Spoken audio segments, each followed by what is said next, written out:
तो दोस्तों, एक केमिस्ट्री का थर्ड चैप्टर है रेडियो सक्रियता। Radio activity. रेडियो धर्मिता की खोज किसने की थी? Henry Becquerel. रेडियो सक्रियता किसका गुण है? नाभिक का। रेडियो सक्रिय परिवर्तन में भाग लेता है परमाणु का नाभिक। किसी परमाणु के अस्थायी नाभिक में प्रोटॉन की कुल संख्या कितनी न्यूट्रॉन की संख्या से कम होती है? रेडियोधर्मिता का यूनिट क्या है? क्यूरी। रेडियोधर्मी तत्व किसका उत्सर्जन करते हैं? अल्फा बीटा तथा गामा विकिरण का। अल्फा बीटा किरण की खोज किसने की थी? रदरफोर्ड। किस वैज्ञानिक ने गामा किरण की खोज की थी? विलार्ड। निम्न में से कौन सा रेडियो सक्रिय किरण हीलियम नाभिक के समकक्ष होती है? अल्फा किरण। नाभिक से निकलने वाली विकिरण में किसकी वेधन क्षमता सर्वाधिक होती है? गामा किरण की। अल्फा किरणें H++ आयन। अल्फा किरणें पर उपस्थित आवेश होता है 2 इकाई धन आवेश। बीटा किरणें बनी होती है ऋण आवेशित कणों से। निम्नलिखित में से किसके उत्सर्जन में समभारिक आइसोबार का निर्माण होता है? बीटा किरण। निम्नलिखित में से किसका उत्सर्जन से किसी तत्व का परमाणु क्रमांक बढ़कर 1 बढ़ता है? बीटा कण से। निम्नलिखित में से किसमें ऋण आवेशित होता है? बीटा किरण में। इलेक्ट्रॉन का समरूप होता है बीटा कण। समान ऊर्जा की अल्फा किरणों की तुलना में बीटा कण की वेधन क्षमता अधिक होती है। क्योंकि बीटा किरणों का द्रव्यमान नगण्य होने से उनका वेग अधिक होता है। बीटा किरणों किस प्रकार का आवेश वहन करती है? ऋणात्मक।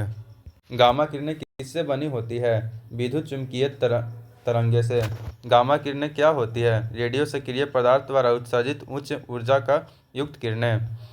निम्नलिखित में से किस किरण की वेधन क्षमता सबसे अधिक होती है? गामा किरण की। निम्नलिखित में से किस किरण की आयन क्षमता सबसे कम होती है? गामा किरण की। निम्नलिखित में से किस किरण की आयन क्षमता सबसे अधिक होती है? अल्फा किरण की। समस्त रेडियो सक्रिय पदार्थ क्षय होने के पश्चात किसमें अंतिम रूप से बदल जाते हैं? शीशा में। निम्नतम परागम्य शक्ति किरण कौन सी है? अल्फा। किस रेडियोएक्टिव तत्व का नाम उसके खोजकर्ता के देश के नाम पर रखा गया है? पोलोनियम। निम्नलिखित में से कौन सा तत्व प्राकृतिक रेडियो सक्रिय नहीं दर्शाता है? एल्यूमीनियम।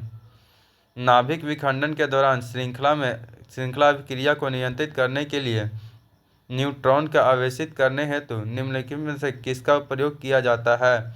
बोरॉन का।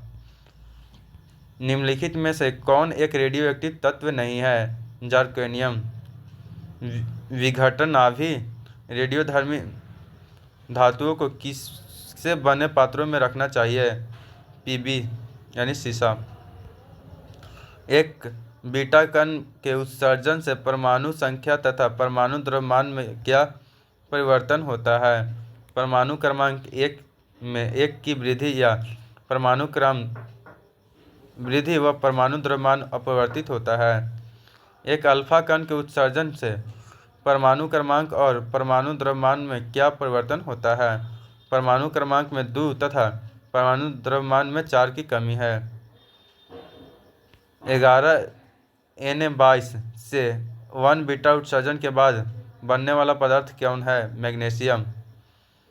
92U236 से 87U224 में कितने अल्फा व बीटा कण उत्सर्जित होंगे? 3 अल्फा 1 बीटा कण उत्सर्जित होंगे। यदि किसी रेडियोधर्मी पदार्थ की मात्रा को दोगुना कर दिया जाए तो रेडियोधर्मी का क्षारण दर क्या होता है? अपवर्तित रहता है। यदि 92U238 विघटित होकर 91Pa234 बनाता है तो कितने अल्फा और बीटा कण का उत्सर्जन होगा? 1 अल्फा और 1 बीटा। रेडियोधर्मी पदार्थ का आधा जीवन काल 70 दिन का है। उसी पदार्थ का 1 ग्राम कितने दिन बाद 0.25 ग्राम रह जाएगा? 140 दिन। यदि किसी रेडियोधर्मी पदार्थ का अर्धचालक जीवन काल 1 दिन हो, हाफ लाइफ पीरियड 1 दिन हो, तो वो 4 दिन के पश्चात उसका प्रारंभिक मात्रा का कितना भाग शेष रह जाएगा? 6.4%। एक रेडियोएक्टिव पदार्थ की अर्ध आयु 4 महीने है। इस पदार्थ के 3/4 भाग का क्षय होने का समय कितना है? 8 महीना। वह प्रणाली क्या कहलाती है जो प्रागैतिहासिक पदार्थों का काल निर्धारित करने के लिए विघटनाभिकता रेडियोएक्टिविटी का प्रयोग करती है? कार्बन काल निर्धारण। पृथ्वी के आयु का आकलन किया जाता है यूरेनियम डेटिंग से। रेडियो कार्बन काल निर्धारण किस आयु का आकलन करने के लिए प्रयुक्त किया जाता है? जीवाश्म। सबसे पहले रेडियो सक्रियता शब्द के प्रयोग किसने किया था? हेनरी बैकवेल। यूरेनियम विखंडन की सतत प्रक्रिया को जारी रखने के लिए किस कण की जरूरत होती है? न्यूट्रॉन। परमाणु बम का आविष्कार किसने किया था? ऑटो हन ने किया था।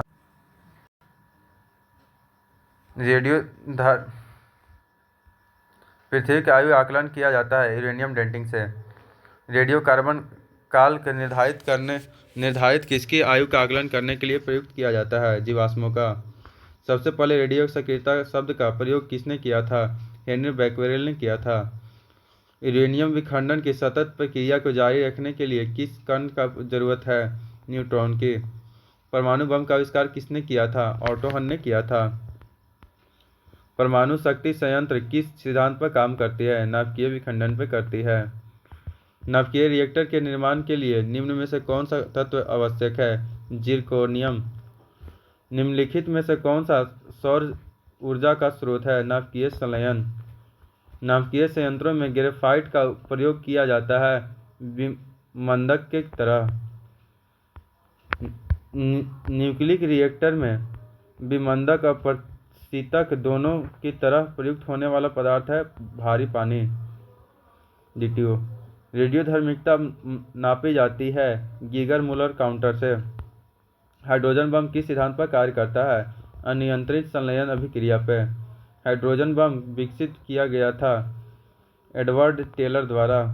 अतीत प्राचीन चट्टानों की आयु निर्धारित में किसका उपयोग किया था? पोटासियम आर्गन डेटिंग का उपयोग किया जाता है। निम्नलिखित में रेडियो तत्वों में से किसका उपयोग मनुष्य के शरीर में रक्त प्रवाह की गति को मापने के लिए किया जाता है? रेडियो सोडियम को। अल्फा बीटा गामा की वेधन शक्तियाँ अपने अवरोही क्रम में किस क्रम में होती है? Gamma beta alpha.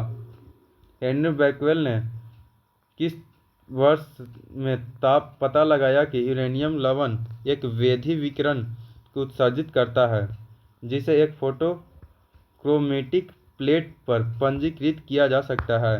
1896 में।